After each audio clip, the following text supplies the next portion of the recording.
And we are live. Hi there. Welcome to Peppers and Flowers, where sales and marketing doesn't make sense. Please join us for the conversation. All right, James. Listen, I got a good, really good topic for this week. And I know we're kind of jumping into this quicker than usual, but I just saw the movie Onward, and hmm I just saw the new episode of Tiger King. By the way, have you seen it? Not yet. My kids have seen Onward, but I didn't see it with them when they saw it, so I might have to catch it later on. Okay. Yeah, tell me, what'd you learn? Okay. Have you seen Tiger King too? Not yet? I haven't, man. Yeah. Okay. That's going to be your homework. You got to check it out. But Yeah. I had this epiphany when I was watching Onward, that new Disney movie. hmm And just a quick little, by the way, if anyone's listening, this might be if you haven't seen it yet, this might be a spoiler alert, but I'll just give you a quick little tidbit so it doesn't ruin everything. But Onward is about magic. It's kind of the gist of it. And there's a fantasy world of elves and different kind of magical beasts, right? But they're like civilized, so they make them into characters. Um, and the pretext is many hundreds of years ago, it was the ancestors.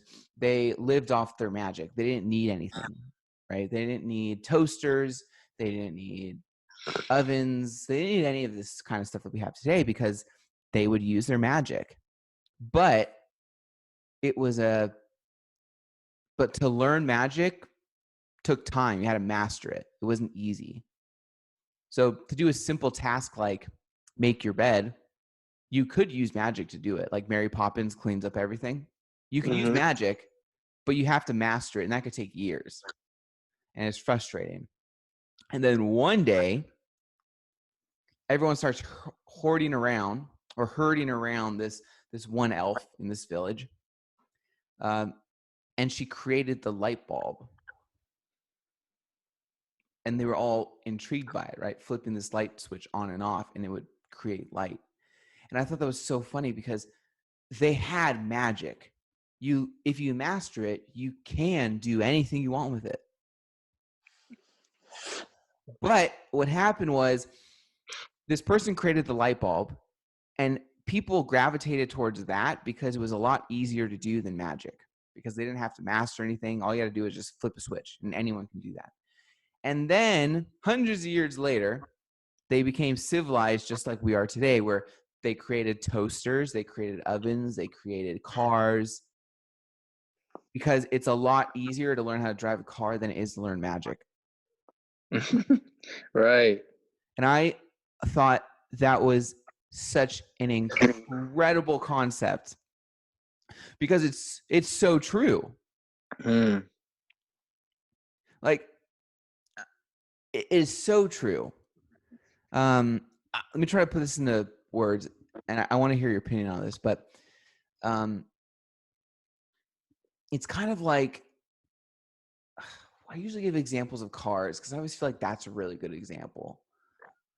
But maybe I'll just stick with cars again. It's kind of like, listen, I don't really care about the details. I just want to know, does it run? Does it look good?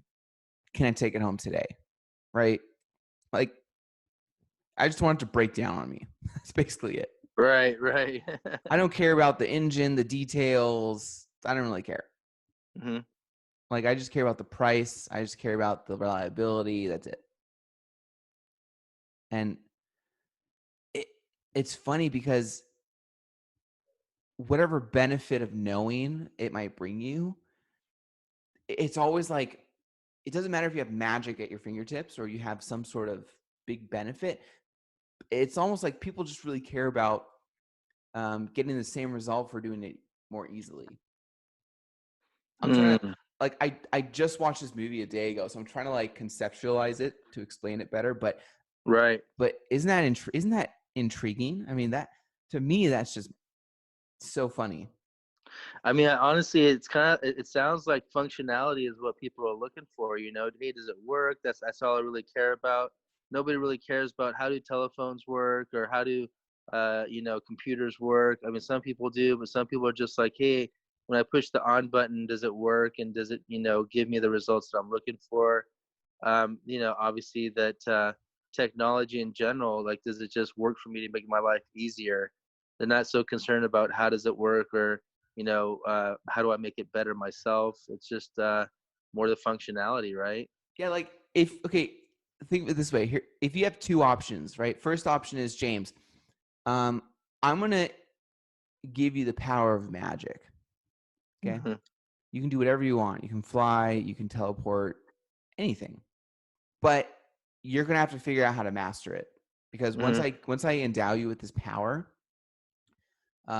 you don't have it. You're gonna have to learn how to figure it out Right, and right. and master it. Or and let's just say the goal is to,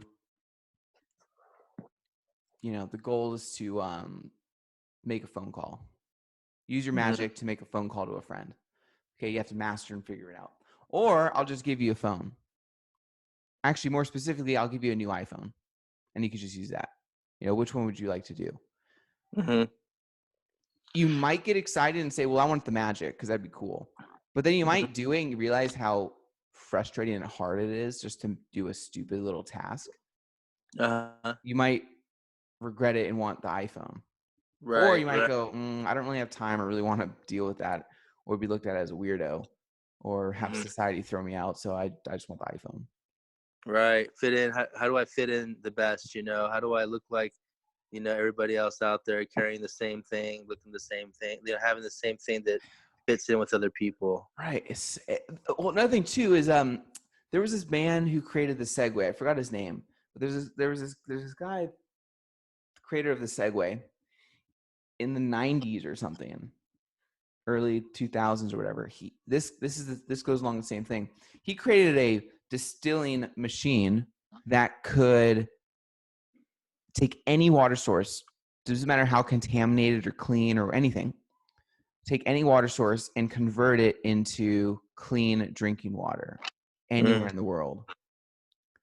He was on the news, he was everywhere. People were going crazy about this thing.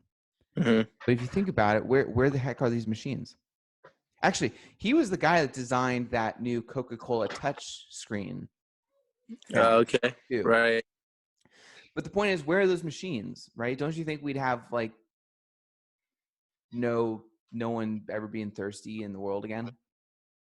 Right? It's like this sort of alchemy and magic behind this thing. Like Yeah. we just solved a problem. Uh, Well, long story short, it was such a hassle to get like third world areas of poverty to adopt it, to take care of it, to maintain it, to learn how to use it, even to get them to want to use it. mm-hmm. Mm-hmm. The whole gist was they try to implement this and help people. It failed. Mm-hmm. Like no one, people either adopted it, but then it was like maintenance, or people just didn't. They just didn't care, Right. or Right. rejected it. So even that you have these amazing things does not. It's almost like, great, you've created the answer to world peace. Now understand that not everyone wants that. Right. Right. The way that I've always understood solution selling or solution marketing is that you have to find the need and then fill it. If there's no apparent need out there and you're trying to make a solution for something, you're kind of climbing up the wrong tree. What your solution that you're working on has to match a need that's out there. And obviously, the greater the need, the bigger the solution, and the more people you can help out. I think a lot of people, they get caught up, on concepts that they go, "Hey, this would be really cool. This would be a solution to some issue out there." But the issue is not that big, and it's very, or it may already have a solution, but maybe they're just trying to perfect it. And then when it's introduced to the market, it's like, oh, well, we already have that. Oh, we already have a solution. It's kind of like the magic thing. Like, well, we already have the cell phone. Why do I need magic to make the cell phone? You know, we'll just make more cell phones. And it's kind of like, oh, okay, well then, and then all of a sudden, the inventor or whatever, they get pushed to the side, and it's like, you know, and if that inventor, this is one thing I know for sure, if they don't have the passion and they don't have the drive to, and even sometimes the heart, like they don't really care enough, they just do it for the money, it's going to stop. Because you really, in order for something to really succeed, you have to have the passion behind it, and you have to really want to help people at the core. And so a lot of times when people don't have that, they get stuck, they get stuck at the inventing stage, and all of a sudden they don't have the passion to keep moving it to completion. And they can't inspire people. When they tell people about it, they're just all about themselves, and so their inventions get stuck.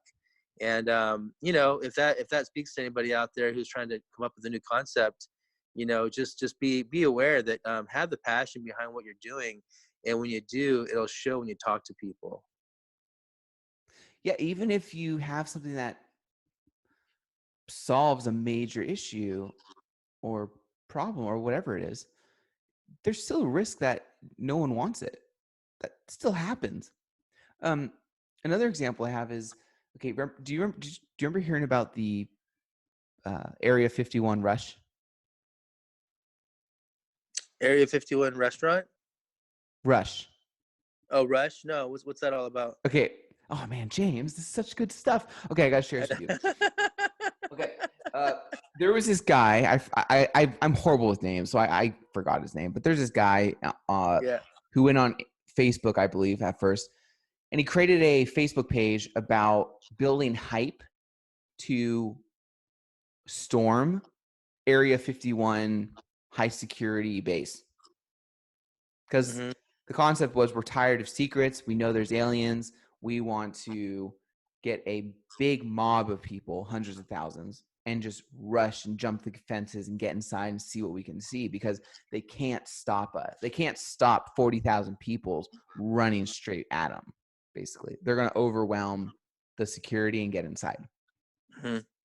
And, you know, everyone loves that kind of thing. So it blew up online. Hundreds of thousands of followers, maybe millions. I don't know all the numbers. This was a while ago, but Yeah. big hype. The guy who started this, it started putting together a big event, kind of like a festival. Mhm. Um, it was massive, huge, kind of like Coachella huge, Mhm. online at least. And part of it, I mean, there's kind of a subtle part that they weren't really going to rush. It kind of just turned into a big desert party, you know? Mhm. Mhm. It just kind of like the theme, which I think is a great theme, like Storm Area 51 Festival. That's pretty cool. I think that's pretty Mhm. cool. But anyways, Mhm. they built so much hype. They planned everything. They spent hundreds of thousands of dollars putting together a festival that they thought would attract 10 to 30,000 people, maybe 50,000 people. Mhm. Um, and all their numbers said that. Everything online showed they expected huge numbers of people. They had people that said they were going to pledge to buy. I mean, they wouldn't have spent the money to put this festival together if they didn't think people would show. Mhm. When they launched and the weekend came for the festival to start, um, maybe like 500 people showed up. Oh, wow. Right. So that's a little extension of what we're talking about too, where, you know, we're dealing with people. We're dealing with people, and people don't make sense sometimes. And even though they had the numbers and they thought this was going to happen, it didn't. But you could not have predicted that, because the information proved otherwise. Mhm.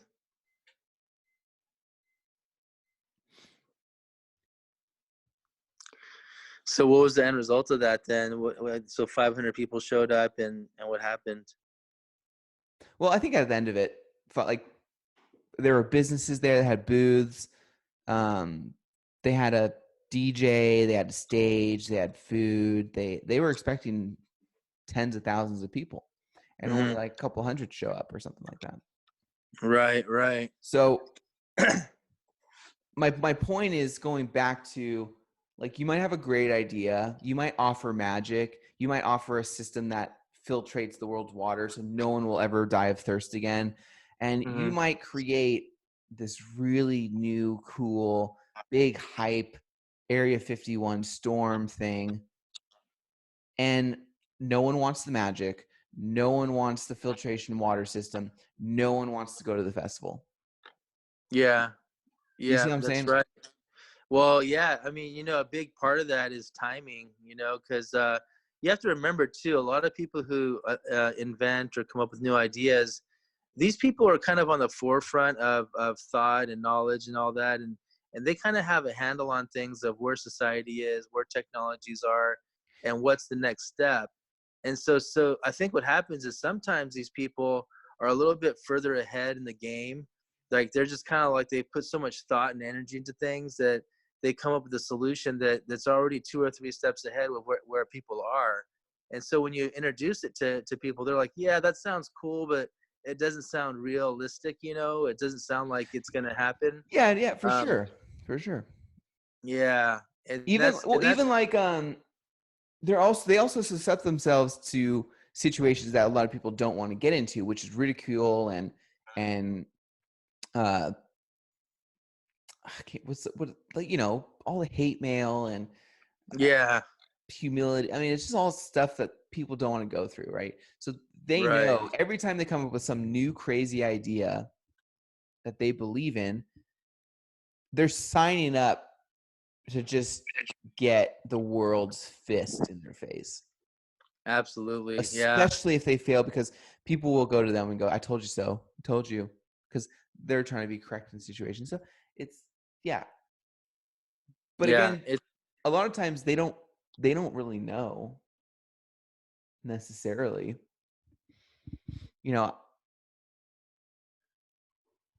because your idea could say this is a revolutionary idea.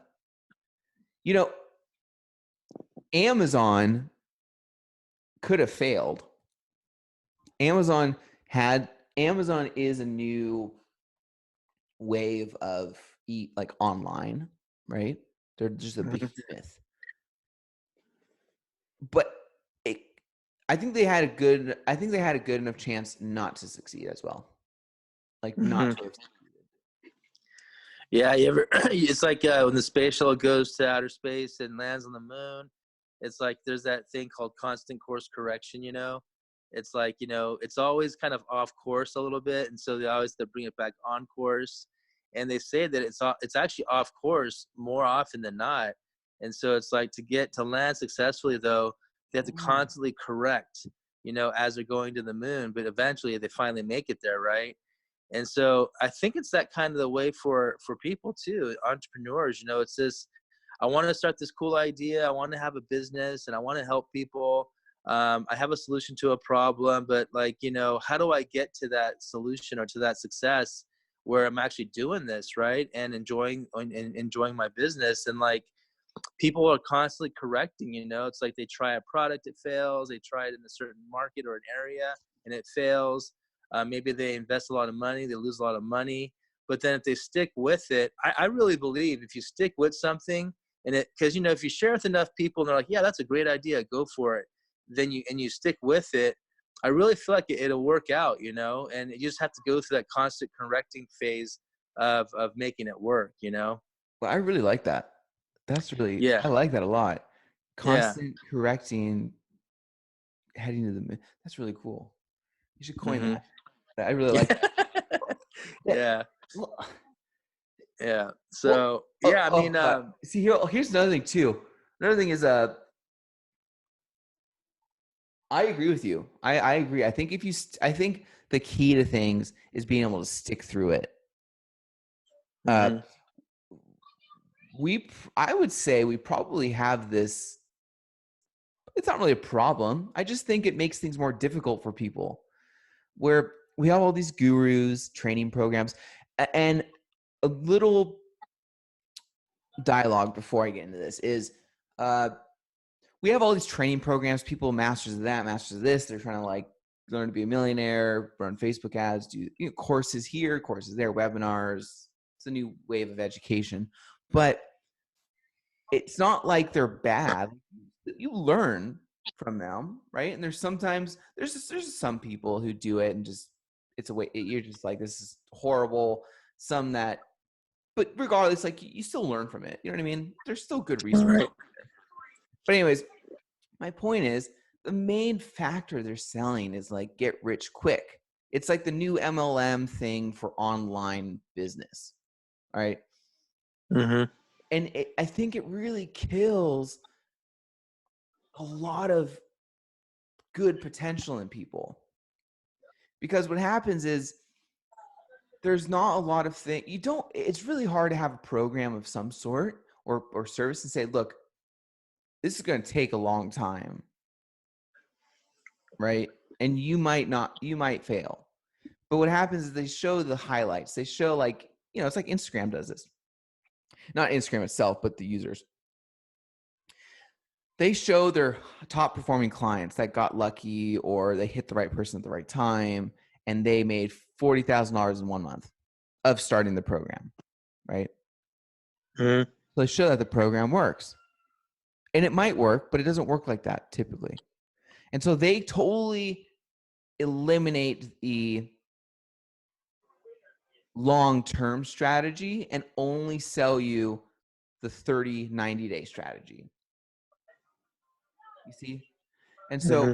after 30 days or after a month of you going, oh my God, I didn't make $40,000 like this other guy did, you think you're failing and it's not worth doing.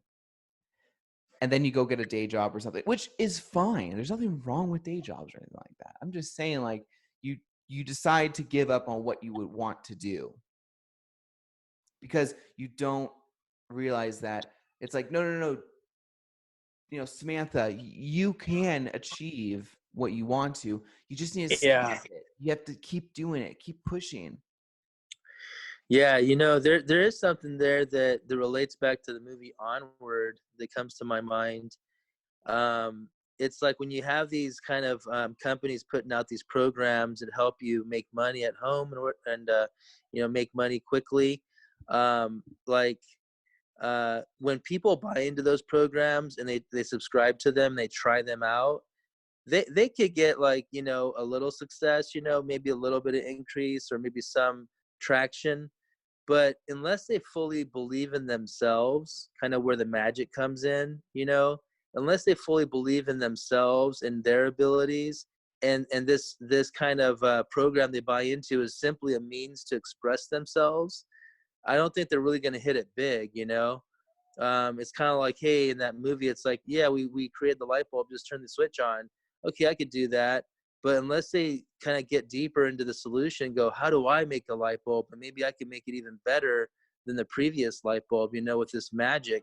It's kind of like, yeah, I like this little program I bought into, paid a few $100 to get into, but now I'm going to invest my own energy, my own knowledge, and make it 10 times better. Then that's where it gets exciting. And I think that's where people begin to see more tangible results and income as well, too. Yeah, like no one tells you, like, man, I was homeless for like 10 years. And then I finally figured it out and now I'm no longer, right? They don't tell you Right. that. They might tell you in like speeches or, you know, things of that nature. Like I went from it's a great story, right? Hmm. But Yeah, it's I about heard. shortcuts. It's Mhm. no longer about the internet has been able to offer platforms that can produce quick profit from sitting at home. You see, there's so many people online. There's bound to be people that just hit the jackpot. Yeah. It's almost impossible for it not to happen because there's so many people. You see what I'm saying? So There's no like, no one wants to do what Warren Buffett did, which is the reason why he's a billionaire is because, well, I think a lot of it has to do when he was born and stuff like that too. But he's played a really long-term game. I don't think he became a millionaire until he was like 50 or something, Mhm, something like mhm, that. mhm. But no one is willing to do that. And well, let me rephrase. I don't want to say no one, but a lot of people don't want to play a long-term game. It's all about quick profit, quick turnaround, sales, sales, sales. If I'm not getting sales from an effort after 15 days, it's not worth it. Yeah, I mean, honestly, it's getting more like that too. It's more like the human attention span, just because of the amenities that we have in life. It's like, our attention span's a lot shorter than it was, say, 20, 30 years ago. And we don't have the ability to go, oh yeah, like what's after a couple years? Do I even see 5 or 10 or 20 years out? No. Well, I see my investments right now and I like to see them grow quickly. Or I have this concept that I want to start a business and I want to see year end results, and I think, if people really, and this is hard to do because, it's one of those things where we know it. We go, yeah, that's right. I agree. I think the strategy for life insurance, but when I'm in my 70s makes sense. But then it's like, well, but it's not really relevant right now. I'm still young. I'm healthy, and we just put off these decisions. But I think if see, again, it goes back to investing in ourselves and believing in ourselves. Like, is it worth it for me to invest in myself, for my health, my life, or my family and my marriage situation, whether, it's some type of retirement account or whatever it is. I mean, we think so much about just getting this quick turnaround so I could buy a house or so I could get a new car or so I could just kind of, be an entrepreneur working from home. And those are good goals as well too, but like even beyond those things, if we think a step further, like what's my retirement going to be like? Where am I going to spend my 60s, 70s and 80s, and then all of a sudden it's like, oh yeah, that's the right responsible thing to do, but we don't live in that reality for the most part. I mean, most of the people we associate with or kind of like, are mindful of our peers, and we just think, what are my friends doing and what do they have, what kind of lifestyle do I want to have right now, Yeah. and so but yeah, that's true. I mean, someone like a Warren Buffett, I mean, is a rarity. I mean, honestly, he probably had some systems in place. He didn't just, it wasn't some cool concept. It was more of a system, and obviously systems are a lot harder to build than just a quick fix. Yeah, it takes time. Like one of my mentors, um, when I started this whole thing out, like, he built up his marketing agency massively, but Hmm. he's been doing it for 10 years.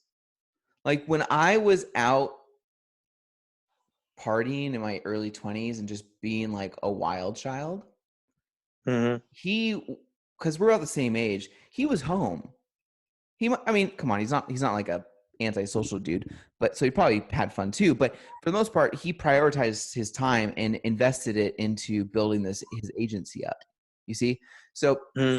and I think he told me the first 5 years he like made nothing, and it wasn't until year 6, year 7 that he kind of started honing in on everything and then started scaling from there. So Right, right. only the past like 5 years or whatever did he like really get things cranking up. Yeah. Uh, and I'm going to go against the grain of what you kind of said a little bit, which is I think people think people's attention span is decreasing, but actually I would argue that it's actually increasing because of YouTube and because of, more specifically, Joe Rogan.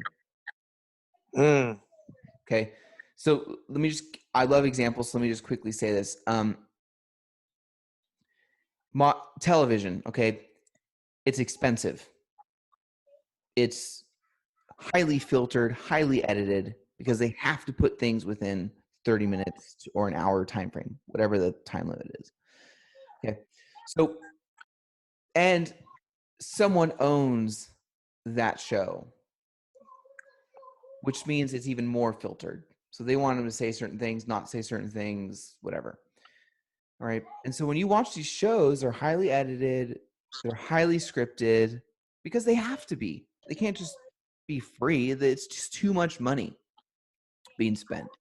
So now YouTube has come along and has given the general population the freedom, if they wanted to, this is actually out there, to post a 10-hour video of a person not speaking but staring into their camera for 10 hours or something like that.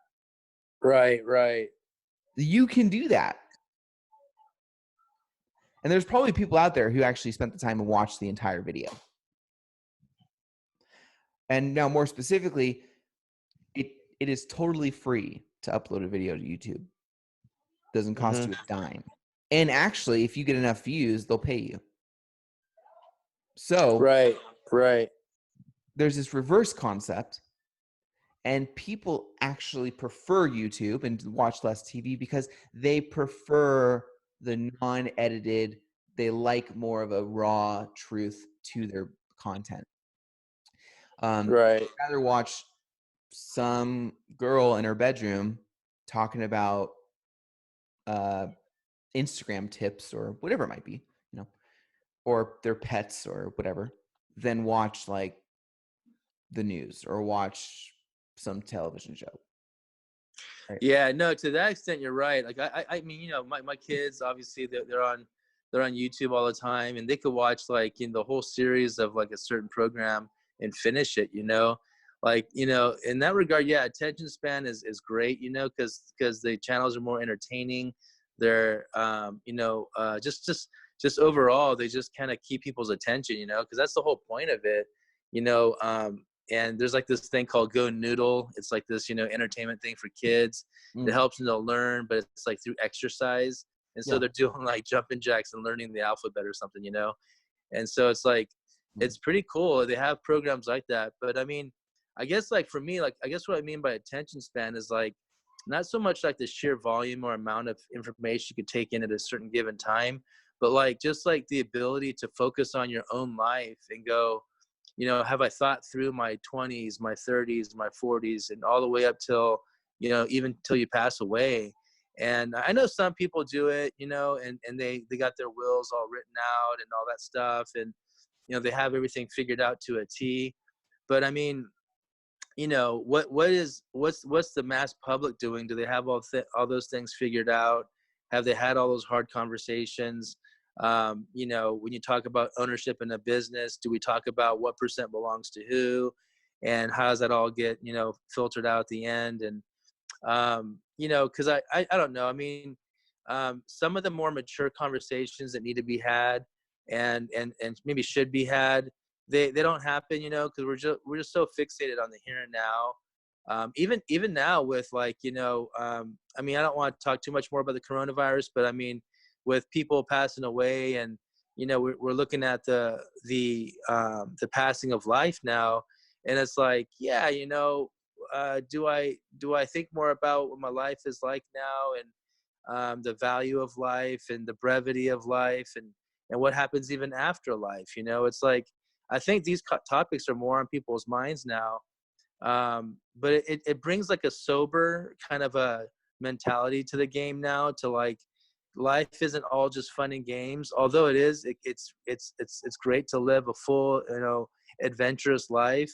But it's also about, having compassion and having sympathy and caring more about people. It's like, I get on the phone with like the telephone, say I think it's T-Mobile I'm with, and it's like, and they're all just like, oh, and have a great day and take care of your family and stay healthy. And it's like, all right, thank you. It's like, people are changing now. It's like they're getting a lot more involved into taking care of people, which I think is pretty cool. You know, it's a nice little change here. Well, I think, I just want to finish my thought before I forget, because I think it's great. But the Joe Rogan thing, like, Yeah. I want to add to what you're saying, but the Joe Rogan thing, he has like 3-4 hour podcasts, and people Uh-huh. watch the entire thing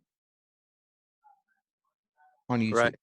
or whatever. So people will listen, and it's just him and another guy or girl just blabbing away, or him and a guest just blabbing away, right? So it's really Mm. interesting. And I think Chick-fil-A already, I agree. I think businesses are all jumping on this bandwagon of the COVID-19 on Yeah. going like, hey, here's what we're doing. We're going above and beyond. Here's an email from CEOs. Here's an update. We're in order to keep our customers safe, or employees safe, we're doing this, or curbside pickup, whatever. But I think Chick-fil-A has already been on that wagon for a long time. Mm-hmm. And I think they understand the simplicity of satisfaction for people, right? Like unspoken things or spoken things. I can't tell you. I would rather eat something. They have amazing fried chicken. Let's just put it that way. Crispy Yeah, they chicken. do. But it's not the best for you, right? But I would have no problem eating every day at Chick-fil-A, just because I know when I walk in and I order and I get my meal and stuff, they're going to be, the service is so freaking good. Like they always say, my pleasure, yes, no, thank you, just simple stuff. But it Mm-hmm. really adds it. And they say, yes, sir. And it's amazing. It's like, I heard someone say this. It's like the reason why you prefer McDonald's versus like a Michelin 5-star restaurant is because Mm-hmm. there's like McDonald's is better at not being crappy. Mm-hmm. Like it might not be the best food, but it's consistent. It's never going to be worse Right. than it is. And with a Michelin 5 restaurant, you're gambling a little bit. You're gambling with weird foods you haven't tasted before, so you might you probably have a bigger chance of getting food poisoning from a Michelin 5-star restaurant, and you probably have a bigger chance of having an upset stomach when you get home that night, because you're just going to be eating some weird stuff. And so Right. Chick-fil-A is the same thing. It's consistent, but it's also, they add this thing of like, there's like this compassion thing behind it.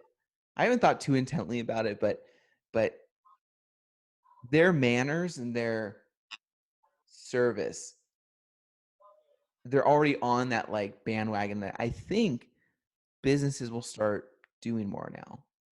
Yeah, that's a good point. There's got to be someone who leads the way, whether it's Chick-fil-A or someone else. I mean, because to make a change in culture, like it doesn't have to be a whole group of people doing it. It could just be a single company taking the stand and saying we're going to do it the right way, and then enough customers go through there, they're going to go, yeah, that was really pleasant experience, and they're going to kind of expect that from other companies now, other restaurants or whatever it is. And if they don't get it, they'll complain, or they'll say things like, oh, they do it this way here. And it's like, sooner or later you're going to see like an industry change. And I think that's kind of already happened in a lot of ways, like just talking to the banks out there and talking to my service providers. Everyone's so much more polite now ever since COVID-19. I know, it's hysterical. I would hire, if I owned a hotel, I would hire the training department from Chick-fil-A to come in. Yeah, man, they get it right. And they're really good about passing out, like they do the samples, and then I remember a long time ago, I was kind of like a sales leader in a web design company out of Orange County in Irvine, And I was responsible for this luncheon. I was like, hey, can you organize this for the company? And our company at the time had about, I think it was 40 people or so in the company. And so I go, yeah, we work with some people in the area. So I thought, yeah, Chick-fil-A would be really cool. So I ended up calling like the local Chick-fil-A there in Irvine, and just started chatting with the manager and was like, yeah, we have a need for some, sandwiches, and what's the best deal with you guys? And they're like, well, James, we just opened. It's a grand opening right now. I was like, cool, I didn't know that. And they're like, yeah, and how many employees do you guys have? I was like, we got about 40 people. And they're like, you know what? How about this? We'll just come in and we'll give you guys all free sandwiches. And I was like, yeah, you know. Wow. And so it was great. Like, they just came in and they brought their coolers and all their warmers or whatever, and just served up like free sandwiches and I think some water bottles at the time, and it was all for free. And I was like, I kind of didn't get it, right? I was like, so like, why is it free? And they're like, oh, it's just a promotion. We're just trying to advertise and get on new customers, and it's our way of just kind of like, inviting you to be future customers, right? So I was like, well, that makes sense. But just to get a free meal like that for the whole business, that was awesome. That's brilliant. That's brilliant. Yeah, yeah. It's so funny because it's so hysterical because I'm like, the finance department would have a stroke if they heard that, right? The finance Yeah. department does not like marketing. It's a total waste of money in their eyes. Right, right. No, it's valuable. I mean, I'm For sure. Yeah, definitely. like, I think it's worth it. I mean, people probably after that started going there. I think I went there a couple times after myself, and it's just well, it's brilliant. But it I wasn't mean, about the free, like getting something free. It was about the gesture. I would assume from absolutely, yeah, it's the gesture. I mean, when people heard about that, they were just blown away. yeah, it makes me want to go eat Chick-fil-A now. Dang, dude. Yeah. Dude, no, actually, I got another Chick-fil-A story. I just, yeah, like, so even me, myself, here at my house, I get this mailer and it's like coupons to Chick-fil-A. And I'm like, cool. So I get, I go, it's probably like a free, chicken nuggets or a chicken sandwich or some fries, right? They have those items. And then I take a look at it. It says free nuggets, right? So I go, okay, that's cool. We'll just drive by and get a box of nuggets and just enjoy it.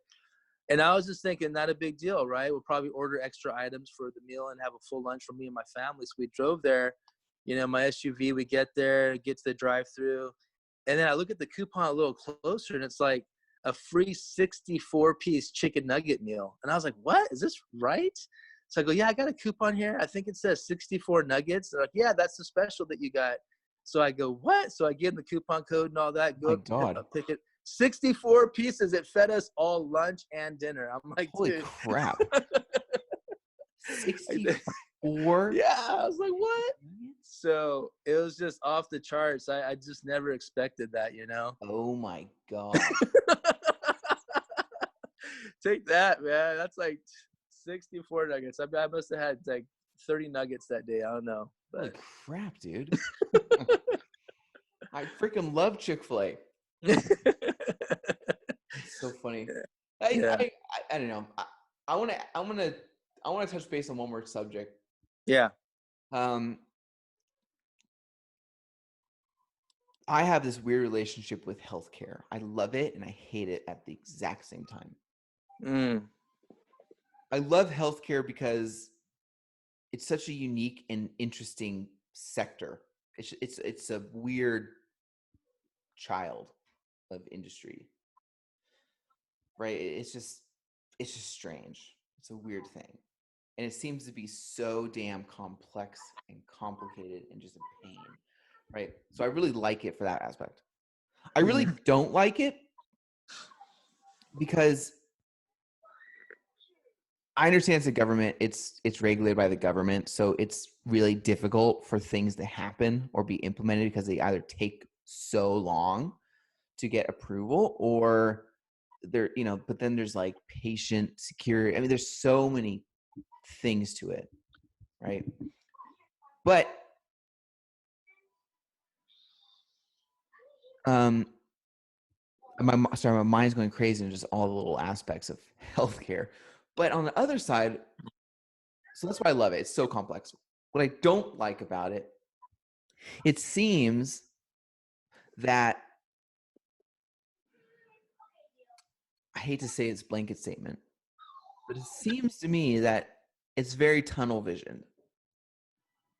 It's very like it is this way and it will always be this way because we've been doing it for 50 years this way. You see? And this is Yeah. a touching point on the areas that they have a little more control on. Okay. Mm-hmm. So here's an example. And by the way, if anyone from the healthcare industry is listening, here's some free advice that will really help. I am telling you, hospitals are the worst place that probably most people hate to go besides the dentist. I don't mind hospitals so much. My mom used to be a nurse, so I actually enjoyed walking in and out of the hospital because I would go there to like visit, not just like an appointment or something. But Mm-hmm. I'm telling you, people make fun of the Walmart greeters, okay? Mm-hmm. But you probably are not going to have the same experience not having a greeter versus having a greeter that goes, "Hey, how are you? Can I help you with anything?" It just sets it up for success. If you walk into the hospital, okay, Mm-hmm. and someone's there to say, "Hey, welcome. Would you like some water? Would you like a snack?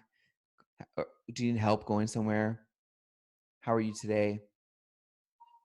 Instead of walking in, I'm telling you, I walk into so many hospitals, and you walk in, there's a giant desk with either someone behind it on their cell phone, not even acknowledging you, or there's no one there at all, and you can just walk right in.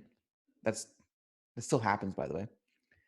Mm-hmm. If you walked in and someone was there and off, like let's say the worst place to walk in is the emergency room, right? Because either you have something wrong with you or you're bringing someone in, and you walk in and someone says, well, maybe not say how are you, but someone's there to say hi. Maybe not emergency department, but just get my point. Like you walk into a hospital, okay? It's like, hey, how are you? How is everything? How can I help you? Anything? Can I direct you in the right place? Would you like some water? Is this an emergency? I don't know, just something like that. Mm-hmm. Just that alone could make your hospital experience, set your experience at the hospital so much higher. But no one does that. Mm-hmm. I'm sure there's some hospitals that I just don't know of, but it's incredible. It's like, what's the worst place? I do a survey or something like, where is the worst place? What's your least favorite place? Hospitals, dentists, those kind of things, right? Yeah. Why not try to make it a better experience? Like I we agree, know man. this is a horrible place because Yeah. people are sick, people die, there's problems. This is like where people go when they're at low points in their life, Yeah. right? Totally. Totally. Why not try to make it a little more pleasant? Like have someone that's there to help you, right?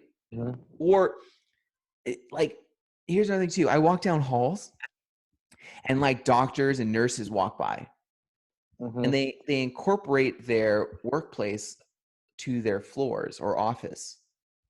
So if they're not on the floor or in the office, they're off. Mm-hmm. Mm-hmm. So every time you walk by, like in a hotel, if you walk by a staff member, depending on the hotel, they'll say, "Hi, sir. Good afternoon. How are you?" Mm-hmm. If you walk in a hospital past staff or past doctors or anything like that, Yeah. you don't get anything. They're just on Yeah. their cell phones. It's really it's a lonely place. Yeah. But the fact is, you're still a customer of them. Yeah. They Yeah. still rely on filling beds.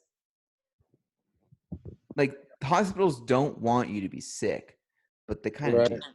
They kind of rely on you having problems and being sick and needing to come in. Like they need the census. But they don't have any of that. None of that happens. And I've been in situations where if you tell like boardrooms, not boardrooms, but like uh what are they called? Like advisory boards and stuff. If Mm-hmm. you tell staff to be, hey, we need to work on customer service. We got to work on like, just some basic stuff. Like let's try doing what hotels do a little bit. Mm-hmm. Complete denial, kickback. You know, professional medical staff don't feel that's part of their job responsibility. They feel that they're there to take care and get the end result, which is make you better and go home. Right. They almost are willing to give up a good experience in order to get you to that position, right? Yeah, that's really good. I mean, experiences, like they say, like you said, yeah, it's kind of a sad thing, like dentists and all that. How people go into that field and then all of a sudden they hate their job, right? I mean, it's kind of like the experience of life. It's universal. Everybody wants to have a good life experience, whether you're a child or an adult or a professional or a customer. It's like everybody wants to have a good life experience. That's why we ask that question all the time, like, hey, how was your day? Did you have a good day? How was your day at school? We always ask people, like, how was your day today? Because we always want to say, like, yeah, I had an awesome day and here's what happened. It's like, so it's like, I think what happens is in the area of, like, say, medicine, these people are your upper echelons of society in terms of education and knowledge. And so maybe there's this era of like, well, we're okay, we're doing well, and we're here to help and service people, but more in a practical way of, solving their medical problem. But when it comes to, like, how you doing today, or kind of like the whole nurturing and catering to people, maybe that might not be too high on the list.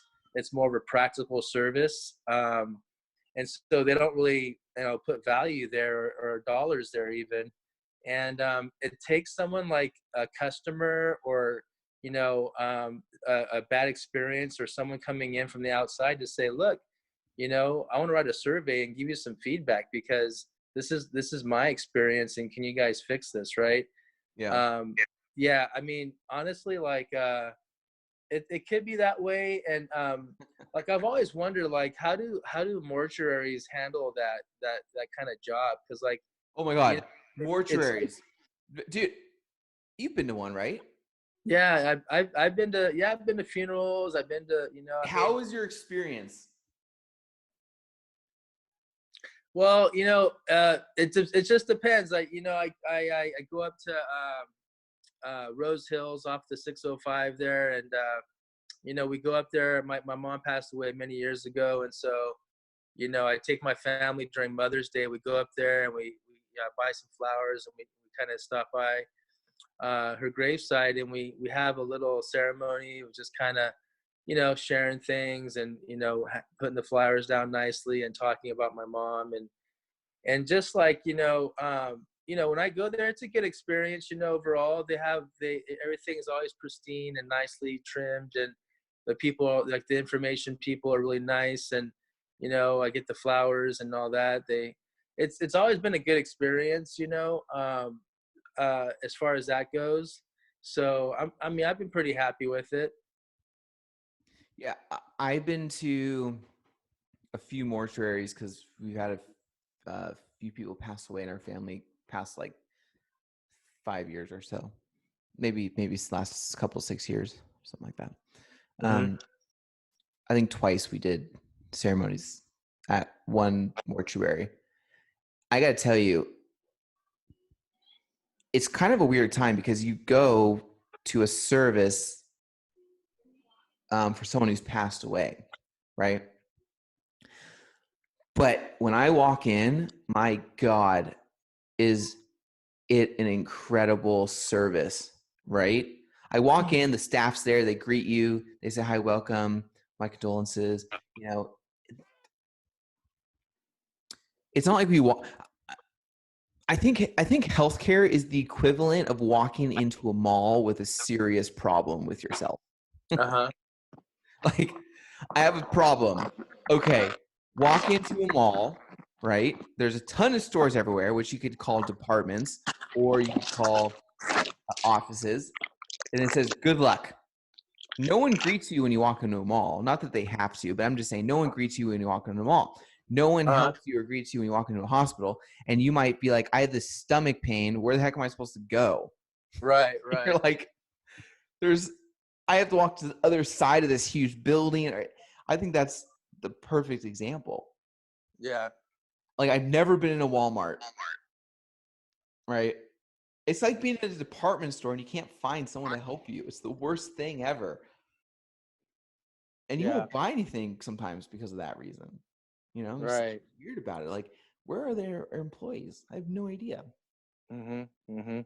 But when I went Yeah. into mortuaries, their service to you and respect has, in my experience, have been exceptional. Yeah. Yeah. Definitely. Definitely. Why can't that be? Like, it's not really their job. I mean, you think about it, their job is to do what mortuaries do. But they Right. incorporate it into their service that we are going to have good, we are going to be polite, we're going to be friendly, we're going to be a part of the service. I mean, people listening might go, well, yeah, Daniel, that's what mortuaries do. Yeah, but I'm sure there's mortuaries out there that don't do that. Uh-huh. But when they do it, it's an incredible, it just makes you feel like you're being taken care of. And your family member that passed away is being taken care of and is in good hands. There's no question. Yeah, Can't, absolutely. you just can't help but think that. Like, if you, again, I'm going to keep preaching this forever, but you walk into a hospital and you start off with a great experience of support and help and nurturing, it's going to make everything so much better. Last thing I want to say before we go is there's this hospital I've helped for a little bit, and there's a thing called HCAP scores. I think we talked about this before, where the government puts a bunch of money into a pool, and then all the hospitals in that pool compete to get the highest survey scores from their patients. And the ones that get the Mhm. highest scores, and these scores consist of like how quiet they are at night, service, uh, food, all that kind of stuff. The hospital that gets the highest rankings gets that pool of money. Mhm. So it's like gambling, kind of like betting a little bit. And so it's like actually more of like the going to the horse races or something. But anyways, and this hospital was their lowest score was in quiet at night, which means from hours of 8 p.m. or 10 p.m. to 5 a.m. or 7 a.m., something like that. Mhm. They were getting complaints that the hospital was too loud at night. Okay. Mhm.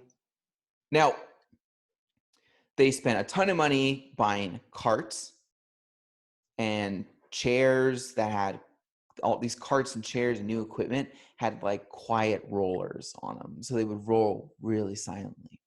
Right, right. Everything. You see? And to me, it made no sense. I was like, and their scores didn't move really. Mhm. And to me, I figured, okay, why are they complaining that it's too loud at night? First of all, you cannot compete with someone's house sleeping in their own bed because their home at night is silent versus having a staff of 40 or whatever nurses on the floor taking care of 500 patients. Like, it Mhm. just can't be that quiet. But also it's the context of how you do things. So they probably would have a better result. Now, I'm not suggesting this, but I'm just giving an example. They probably have a better result instead of spending thousands of dollars, hundreds of thousands, tens of thousands of dollars and getting these wheels.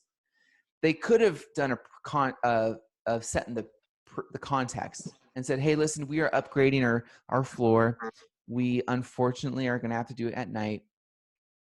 And if it's a little loud, we apologize, but we're working to kind of keep things quiet. So we just want to keep you aware of that. Right. And Yeah. they might get a little, are you kidding me? Like, they're going to do this at night. And so they're expecting loud noises. They're expecting booms and construction workers and bobcats. And then anything less than that is going to be very satisfying. So they're going to go, well, actually, it wasn't that bad. It was really quiet considering they were doing construction. Right. Absolutely. Absolutely. Yep. I mean, that was just my thought. Yeah, my thought on that, bro, I think you hit a new topic that we could probably get into on the next podcast.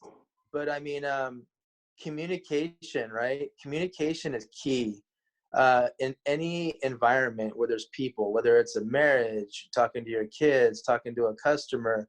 a vendor, anybody that's in relationship with you, communication is so key. Because when you say a few words, you set a new standard. You're like, yeah, hey, I just want to let you know. And even if it was really loud, they would have been like, hey, well, at least it was communicated, at least it was shared with me, at least I was in the know. And that's what people want. They want to be respected, that they're being told things and shared about things when people need to share things, and not be in the dark all the time. So I mean, communication, I think, can save marriages. It can save businesses from falling apart. I don't know. I can't value communication enough. It's almost like customer service that we've gotten into before, but it's just a whole separate segment that really deserves its own time. Yeah, or like, even saying, hey, we have some good news and bad news. People love making decisions and not feeling forced to do something. So you can say the good news is we partially installed a bunch of soundproof doors, sound reducing doors. The bad news is we're not done installing them, and so you might hear some noise at night, but we're trying our best to keep the noise down. Mm-hmm. And they're going to find the best scenario for themselves. So they're going to go, well, soundproof doors is a good thing because I want a soundproof door. But the bad thing is it might be a little loud. But I'm going to go with the good thing, which is soundproof doors. That's wonderful. And then Right. whether there's construction or not, anything less than what they assume construction sounds like, because you probably listen outside your door and you probably hear like trucks and things banging and bashing and equipment, right? And guys yelling. And then if the only thing you're hearing is normal sounds, which is like nurses speaking normally and things wheeling around, you're going to go, oh my God, they're so quiet. Right. Absolutely. Yeah. Crazy. Yeah. Oh, Yeah, totally. Yeah. anyways, good, man. I think that was a great conversation today. Yeah, absolutely. Well, it's going to be good to continue on and talk about some of these topics. And it's nice that we brought in a little bit of entertainment value, with movies like Upward or Onward, rather, and things like that, because, we have to remember some of these, movies that are real, signs of the times, or kind of like talk about the societies that we live in right now. It's like they really speak to culture, and they can really help us in life. And so sometimes I love watching movies with my kids when they watch like Frozen and all those movies. It's like it really brings me to a new point of understanding, like, that we can get into on another segment, but just the frozen heart when someone loves and cares, it could change things. So anyways, that's kind of my hope for our podcast too, is that it'll really help people to warm their hearts with business and with life, and it'll help them in some unique way. But yeah, that's all that I got. Daniel, anything else for you? No, I think that was a good load of information. I just hope everyone has a good weekend. James, I hope you had a good week, and I think this pandemic will quarantine. I think will reside a bit. Coming. Wait, what month is it? April, May, In April. Yeah. April. Reside May 15th, I think, something like that. So, Yeah. well, what you'll find is everyone's home, no one's out. The quarantine will lift. Everyone's going to go out. Everyone on Earth is going to go outside, and then everywhere you go is going to be completely packed. And then you're just going to you're going to go, well, we can't go anywhere anyways because there's no parking, so we're stuck at home. Yeah. No. Absolutely. Well. Um, Yeah. Yeah. For those of us that are quarantining well, I guess I've always found that following the rules sometimes in the end is the best way to go. I know it's tempting to go out without masks and to be with people and all that, but I mean, there's always a reason for the rhyme. And so have a happy quarantining time, friends. That's a wrap. Thank you for joining us today at Peppers and Flowers. We look forward to joining you again next Saturday. Daniel and James signing off.